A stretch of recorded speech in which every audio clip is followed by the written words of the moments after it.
Սյունիքում Իրանի գլխավոր հյուպատոսության բացումից 3 տարի անց Գորիսի քաղաքապետարանին կից շենքում Ֆրանսիայի պատվո հյուպատոսի գրասենյակ է բացվում։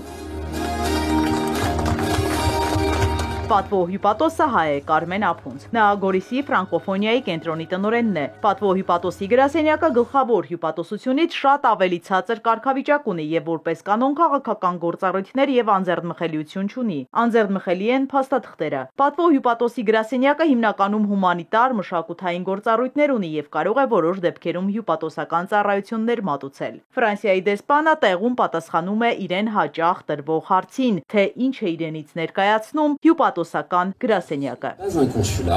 Սա հյուպատոսություն չէ, սա ավելին է, քան հյուպատոսությունը։ Ինչու հյուպատոսություն չէ, որովհետև այստեղ բավարար չափով ֆրանսիացիներ չեն բնակվում, որպեսզի հյուպատոսական գրասենյակ բացվի։ Պատվո հյուպատոսությունում լինում են գործողություններ։ Ֆրանսիայում եւ Հայաստանում մարդիկ գործում են ձեռքի տված։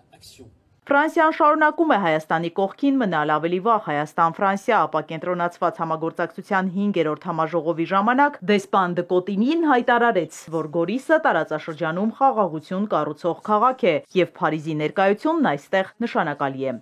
Գորիսը մի քաղաք է, որը միշտ եղել է խաչմերուկում եւ խաղաղության կառուցմանն է միտված եղել նրա աշխատանքը։ Գորիսը նորից կդառնա խաչմերուկ։ Այն, ինչ կառուցում ենք միասին, պարզապես տեխնիկական համագործակցություն եւ բարեկամություն չէ։ Սա նաեւ իսկական լծակ է իրավիճակի վրա ազդելու, աջակցելու Հայաստանին եւ գործելու հանուն խաղաղության։ Հայաստանի փոխարտգործնախարարի խոսքով Ֆրանսիայի պատվո հյուպատոսի գրասենյակի բացումը հստակ քաղաքական կամքի մասին է վկայում։ Երևանը բարձր է գնահատում Փարիզի աջակցությունը Հայաստանի ինքնիշխանությանը, տարածքային ամբողջականությանը եւ ժողովրդավարության հետագա ամրապնդմանը։ Բարձր են գնահատում նաեւ երկկողմ եւ եվրոպական ձևաչափով ցուցաբերվող Ֆրանսիայի օժանդակությունը,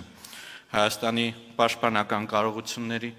եւ տնտեսական դիմակայունության ամրապնդմանը,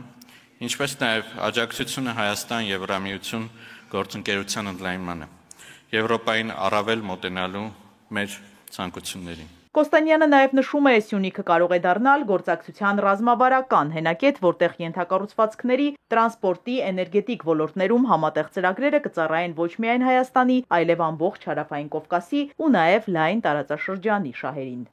Հուսով ենք, որի կատարում են մեր երկու կառավարությունների միջև ձեռք բերված պայմանավորվածության, մոտ ապագայում Սյունիքում կտեսնենք ֆրանսիական ընկերությունների ներգրավումը ռազմավարական նշանակության ենթակառուցվածքային նախագծի իրականացման գործում։ Հայաստանը պատրաստ է անհապաղ ստորագրել եւ հետագայում վավերացնել խաղաղության համաձայնագիրը։ Ֆրանսիայի հետ ապակենտրոնացված համագործակցության համաժողովի անցկացումը Սյունիքում եւս խաղաղության եւ համագործակցության հստակ ուղերձ է պարունակում։ Կառավարության նպատակն է ձևավորել խաղաղ եւ անվտանգ տարածաշրջան, որտեղ հակամարտությունների փոխարեն կգերակայի համագործակցությունը, փակ սահմանների փոխարեն դարպասները, իսկ սպառնալիքի փոխարեն միջպետական հարաբերությունների զարգացումը փոխադարձ հարգանքի վրա։ Թե ինչ աշխատանքներ են կատարվել Սյունիքում, նաև Ֆրանսիայի աջակցությամբ մարզպետն է ներկայացնում։ Ռոռոկման եւ խմելու ջրագծեր են կառուցվել, առողջապահության ոլորտում հսկայական ներդրումներ են արվել։ Միայն Սյունիքի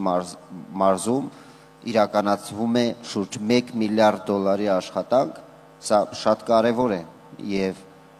ուզում եմ նաև նշել, որ այս պահին Սյունիքի մարզում կառուցում են այնքան թվով դպրոցներ, միանգամից կառուցվող, որը նույնիսկ խորհրդային միության ժամանակահատվածում չի եղել։ Ռոբերտ Ղուկասյանի խոսքով այսօր Գորիսում չկա մի օղակ, որտեղ հայ-ֆրանսիական հարաբերությունների ազդեցությունը տեսանելի չլինի։ Ֆրանսիայի սենատի անդամ Ժիլբեր Լյուկ Դվինազին, որը երրորդ անգամ է Հայաստանում, կարևորելով երկկողմ գործակցությունը, ընդգծում է Հայաստանը պետք է կարողանա ապրել իր սահմաններում խաղաղության մեջ։